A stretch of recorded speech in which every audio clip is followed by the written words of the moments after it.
Dr. Qureshi has lectured to students at over 100 universities, including Columbia, Dartmouth, Johns Hopkins, Oxford, Cambridge, and the University of Hong Kong. He's participated in 18 public debates around North America, Europe, and Asia. Following the release of his first book, Seeking Allah, Finding Jesus, he received the Christian Book Award for the categories of both Best New Author and Best Nonfiction of 2015. Dr. Qureshi focuses on the foundations of the Christian faith, ancient Judaism, early Islam, and the interface of science and religion. He's a medical doctor holding his MD from Eastern Virginia Medical School, an MA in Christian Apologetics from Biola University, an MA in Religion from Duke University.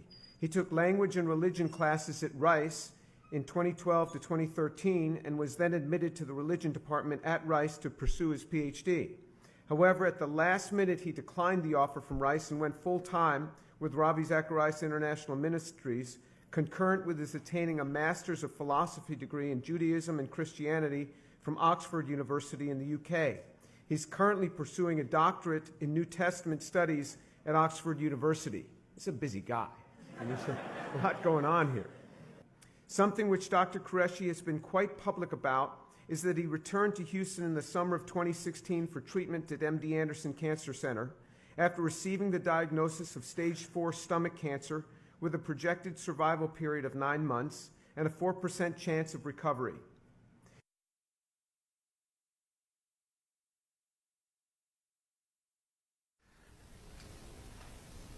But let's say the worst should happen, and let's say God should take me through this disease. I had all these months to prepare for it. I had all this time to spend with my wife and my daughter, more memories to make, loose ends to tie up, tell my parents I love them, write more works, write more things to tell the world. This didn't have to happen. God could have taken my life just like that.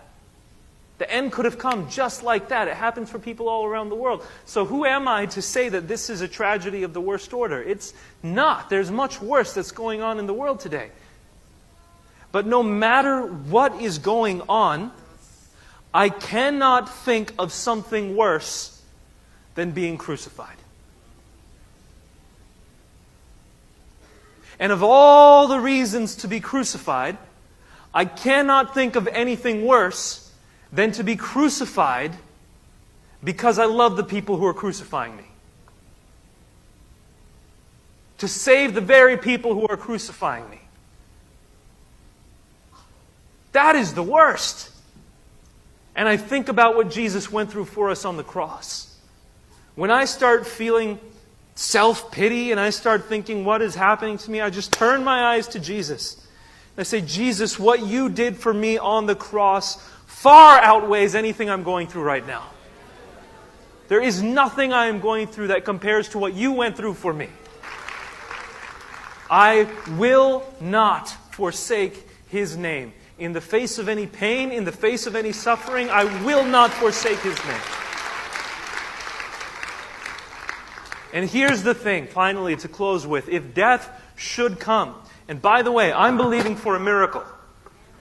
Should the worst happen, should life end, guess what? It's actually only beginning.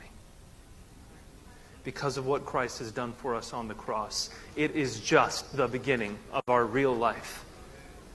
Though we're seeing life as if through a veil right now. And we see beauty, we see colors, we see sunsets, we taste tastes, we hear music, we see art. We think this is all so beautiful. This is nothing compared to what waits for us on the other side of this life. And we have assurance that we will be there because of the work of Jesus Christ. So how can we ask the question, God, why is there suffering if you're a loving God? The only way we can ask that question is if we're so hopelessly myopic and short-sighted on our own pains, instead of seeing who God is, what He has done for us, and what He has procured for us in the afterlife. If we stop being so hopelessly self-centered and micro-focused on the pain that we experience in this life, we will begin to see the greatness of God and the eternal picture in which He has procured for us life and life evermore.